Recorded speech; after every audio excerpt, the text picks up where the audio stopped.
voir ce qu'on peut faire d'autre pour les étudiants. Monsieur Perron. Merci, Monsieur le Président.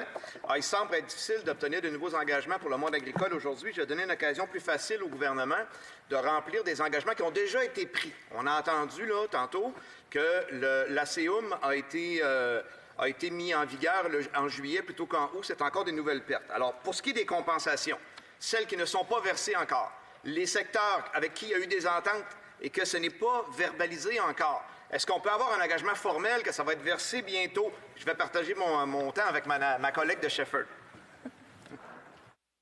The Honourable Minister of Agriculture.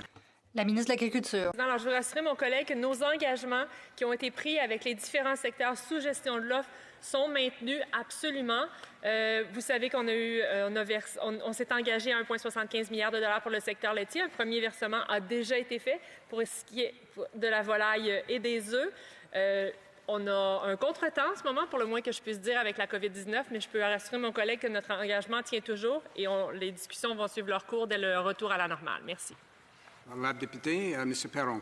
Merci, Monsieur le Président. Il y a plusieurs choses qu'on peut faire en agriculture. On a soumis d'ailleurs des propositions, entre autres, augmenter la capacité de crédit de la Commission canadienne du lait pour qu'on soit en mesure de jeter moins de lait. Et le Cattlemen's Association du Canada, des producteurs de bœuf, ont proposé de mettre en place un plan de mise en attente du bétail parce qu'on a des problèmes dans les abattoirs au pays avec la production réduite avec la COVID-19. Alors là-dessus, particulièrement, ces deux choses-là, j'aimerais savoir où est-ce qu'on en est et à quel moment on va avoir une annonce là-dessus. Merci. La ministre de l'Agriculture.